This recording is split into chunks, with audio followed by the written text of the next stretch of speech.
Hello everyone, Jim here, Otis here. Otis is a chocolate lab, came in for our residency training program.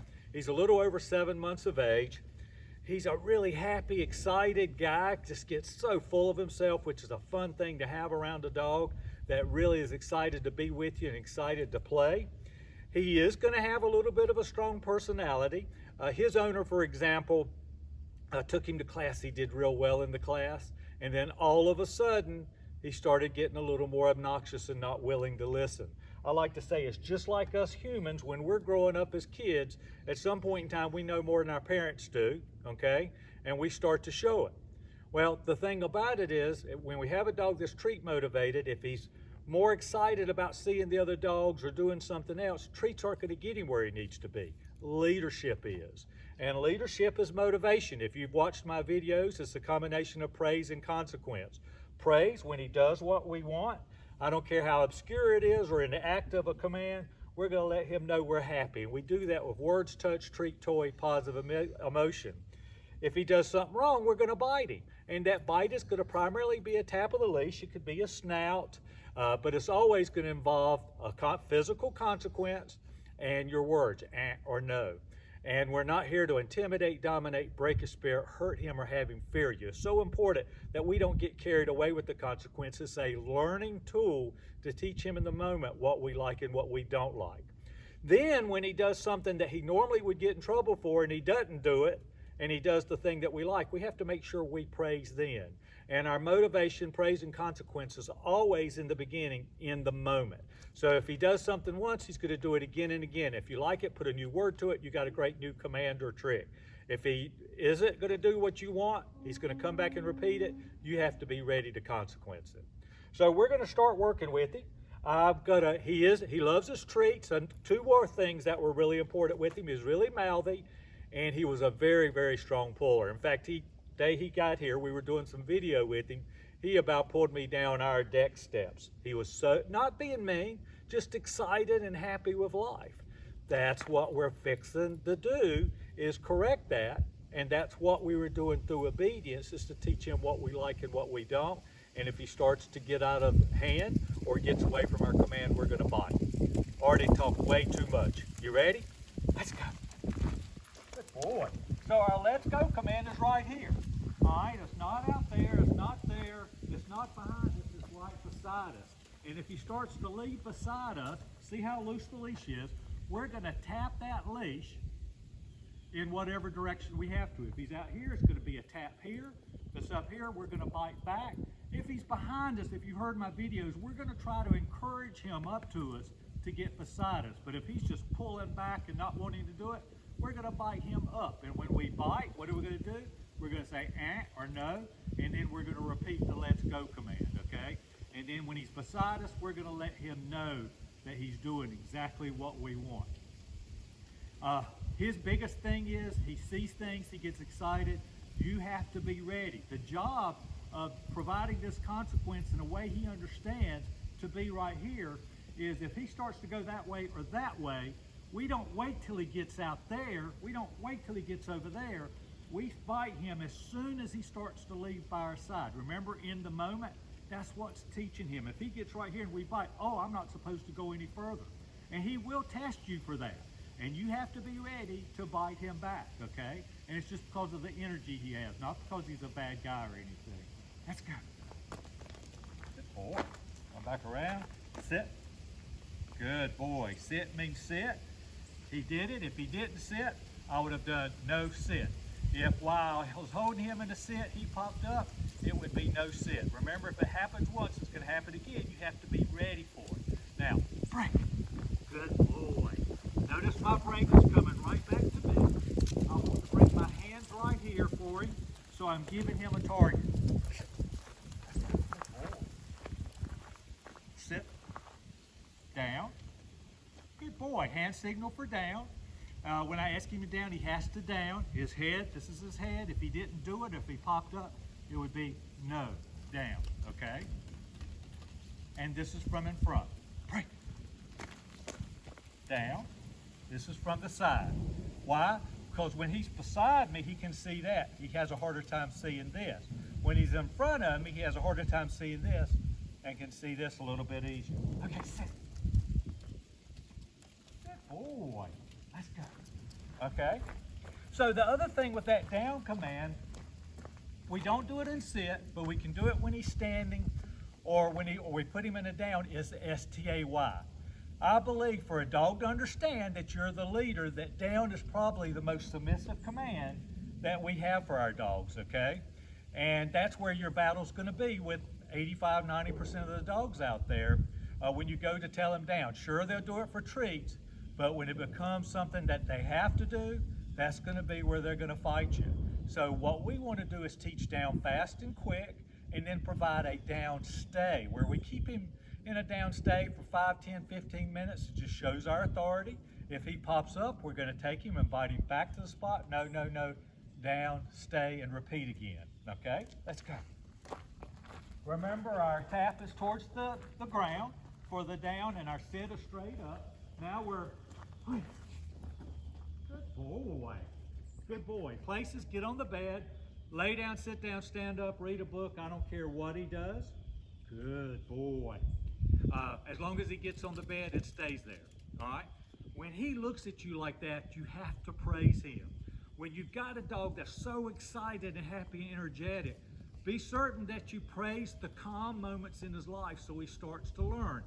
I've taught you about how to say hey and how to greet people when he's excited. We're not going to greet when he's excited. We're going to allow him to chill and always greet and do these things that we want a calm dog in when our dog is calm. I hope that makes sense. Want our dog to be excited doing something, we're going to excite them. But when we want calm, we have to get in that motion or that practice of rewarding calm, and not you coming home every day and he's jumping on you and being crazy. You come home, ignore, or someone comes over, he's chill, then you go up and formally say hey. So he's on this place command. He can do it for a good hour or so. Now with him, he gets a little distracted from time to time. He's a good hour, but what will happen is he gets distracted. He likes to smell the ground, so we've been really working on that, but he wants to check around on his bed and see what's happening, and he'll gradually get off. You need to be ready to bite that as soon as he starts to move off, okay? And what would the bite be? You would get him, no, no, no, place, good boy, and you would go right back to where you were at where you were when you had put him in that command. Let's go. Good boy. So now I'm gonna turn around. No, let's go. We're gonna do something a little different. Why? Because I am wanting to load up a treat, and I don't want him to see me loading him up a treat for this next command. So, not this command, but the next one. We want our dogs to possibly get on furniture. Okay, load up. Good boy. Great. He had such a difficult time doing that in the beginning. Probably one of the hardest times of any dogs we've ever had. He would go up and over, probably 30, 40 times before we got him where he would stay. That was very good. That wasn't a treat moment, but it was when we were teaching. When we were trying to encourage him, we used the treats, okay? So now, okay, sit. Good boy. So now I have a treat loaded up in my hand. I don't know if I told you or not, but he was very mouthy with his treats. So we've sort of calmed him down on mouthiness. So watch what happens. Remember when I broke, I stepped back, same thing. He comes, now he sits. Ah, good boy. Break. So he came to me and sat. What did I do to fix that? A couple of things is, one, I don't give a treat like this. I give a treat out of the cup of my hand, okay? That stops that grabbing thing. Another thing, because he's been grabbing so much, I closed my hand and he didn't get it. When in the beginning, he would start to try to mouth it. What did I do? Tapped the leash and told him no, okay? I didn't bite him hard, but I did provide a consequence and told him no and didn't give it. And we just Rachel and I would keep repeating it. Then when he got it right, we paid him off with the treat. We were so happy and excited, because it's okay to get excited. He's looking at that treat right now. It's okay to get excited and happy, okay? We want him to have fun and want to be a part of us. Another thing we will do is we do it on leash, the come command. Off leash, break, just in case he thinks he's in a SIT. Off leash, we don't tell him to COME unless we know he's gonna come. So the way we usually address that is inside and outside is we'll get his attention, we'll have a treat or a toy. See, he knows it's there, probably. Drop the leash, I don't want him to be paying attention. And then I'll go, hey, Otis, look what I got. Good boy, break. Now, I don't care if he sits when he comes, but you notice if you'll go back and play the video, I say, hey, look what I got. And then I started backing up, and what happened? He started coming to me, but I did not tell him to come until he started to come with me, okay, or come to me. And then I brought my hands right here for the target. Why did I not tell him to come? Because if he was seeing something else out there, okay, and he didn't want a treat or didn't want a toy or didn't want to say hey to me and I told him to come, he just learned, and this happens with a large majority of the dogs out there and their owners, he learned he didn't have to come or listen to that word. So instead of going out there and being Maxwell Silverhammer and banging him over the head, I'd rather get him excited about coming, and then once he commits to coming to me, then I give the command. I start that inside. I start it in a fenced yard. Great time to do it if you've got a food-motivated dog, it's before mealtime, okay? If you've got a toy-motivated dog, you have a toy and pull it out. Tuck it behind you or something along those lines. Let's go. But that's that come, and that's so, so important. So let's see, what else have we got? Sit. Good boy. Good boy. So our heel, which is what we're going to do next, is we've got a box beside us. His job is to stay in the box. My job is to keep him in the box. And he's supposed to sit at the end. Hand signal, heel. I step a few steps to start with. He sits. Good boy, good boy. So heel. Now I'm turning. Watch what I do when I step off. He's coming right back to get into that box. We're going to turn around and come in. Good boy. And now when I step off, he holds it. Break. Good boy. So that's how the heel. When do I use the heel? I only use it with my dogs primarily when I'm showing off or demonstrating with my dogs. But a heel is great in markets or in stores where you've got to be real close, okay? And you want them to sit. Farmers markets, things along those lines. That's a great command to have. And what will happen is he'll stop, he sits automatically, and he holds it till you finish. Have I gotten just about everything? I think I have. You know, if you have a question, you pick up the phone and give me a call, okay? 336-945-3232. I'm here for my clients. I always am here to provide follow-ups at no charge as long as you come to me. He's a good boy. He's going to make mistakes because he's excited and happy. You're going to make mistakes because you're just like me. You're not perfect. There's only been one perfect being to walk this earth, and it's not us, okay? But learn together, evolve. And then as you get longer in your life with each other, and you're the leader, then you can sort of gradually allow a few other things to occur. I call it shades of gray. But right now, everything in the beginning is black and white in the moment.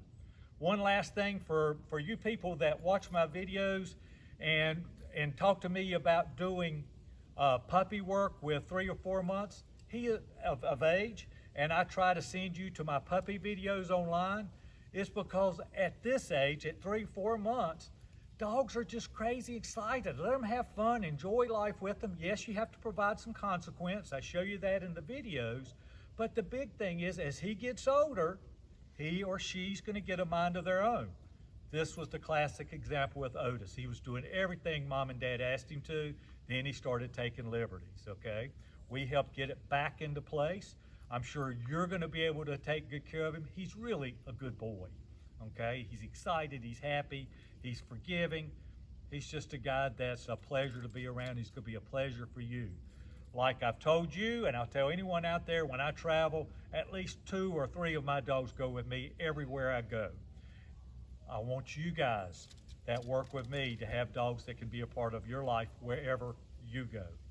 Thank you so much, and God bless. Bye-bye.